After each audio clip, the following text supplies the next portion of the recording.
Assalamualaikum warahmatullahi wabarakatuh. Perkenalkan nama saya Ella Khairunisa, NPM saya 2304101072. Mata kuliah Ekonomi Politik kelas E yang diampu oleh Bapak Bagus Muari. Di sini saya akan menjawab hasil jawaban ETS saya. Yang pertama nomor 1 dengan soal jelaskan hubungan antara ekonomi dan politik menurut pemikiran Aristoteles. Jawaban saya yaitu hubungan ekonomi dan politik menurut Aristoteles yaitu ekonomi sama politik itu tidak bisa dipisahkan karena politik itu merupakan tujuan untuk mengatur kehidupan masyarakat agar bisa hidup lebih baik dan sejahtera. Jadi ekonomi itu masuk di situ karena berkaitan sama kebutuhan hidup manusia. Jadi bisa dibilang bahwa ekonomi itu merupakan bagian dari politik. Aristoteles juga melihat jika negara ini punya peran yang sangat penting untuk mengatur aktivitas ekonomi. Misalnya supaya tidak ada ketimpangan atau ketidakadilan. Jadi ini semua bukan cuma soal cari untungnya saja, tapi juga harus memperhatikan moral dan kepentingan bersama.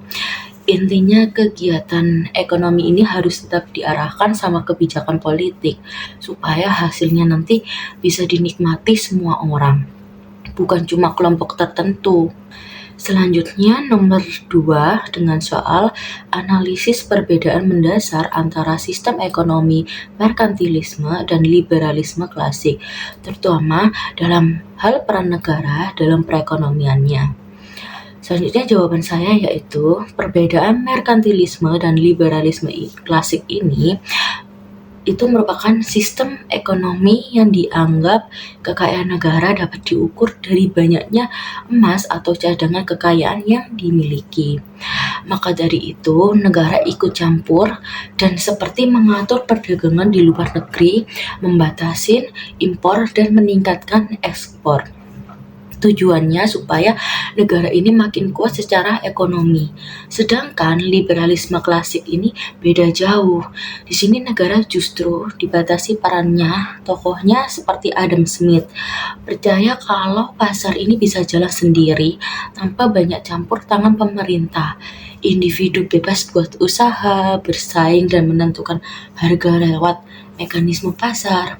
Jadi perbedaannya sangat jelas jika merkantilisme itu negara yang dominan sementara liberalisme klasik ini lebih memberikan kebebasan ke pasar dan individu.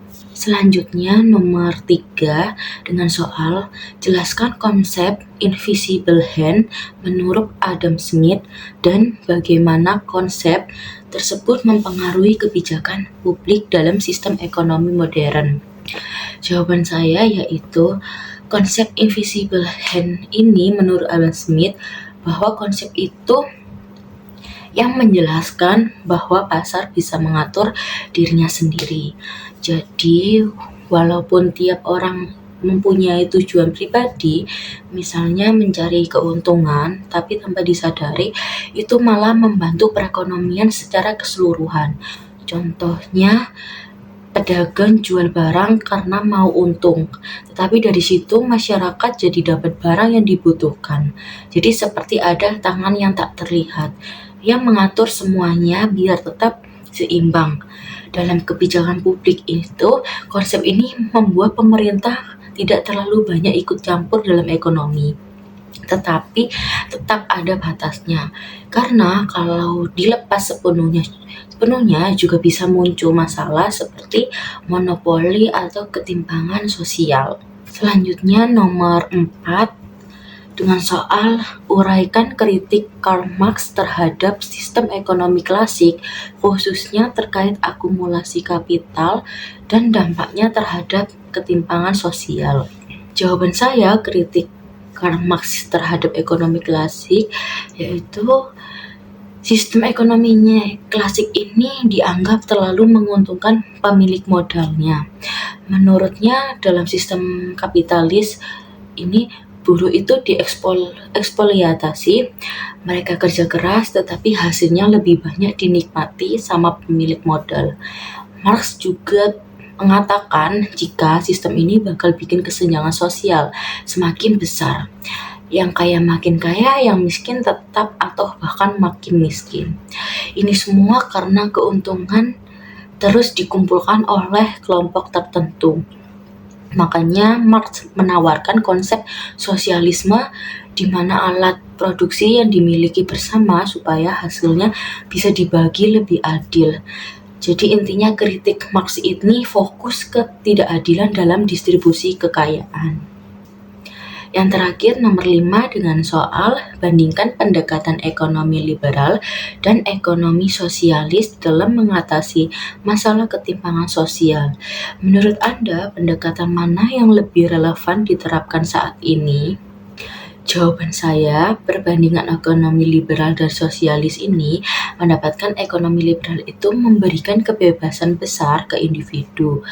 Orang bebas usaha, bebas bersaing, dan punya hak milik. Kelebihannya ekonomi bisa berkembang cepat karena inovasinya yang sangat tinggi. Tetapi kekurangannya juga bisa muncul ketimpangan sosial.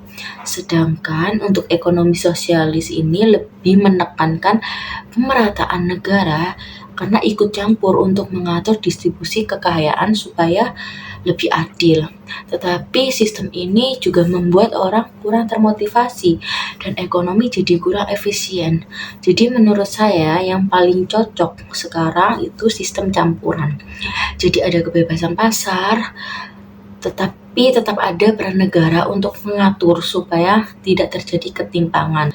Karena kalau cuma salah satunya itu biasanya tetap ada kelemahannya. Sekian hasil jawaban ETS saya. Terima kasih. Wassalamualaikum warahmatullahi wabarakatuh.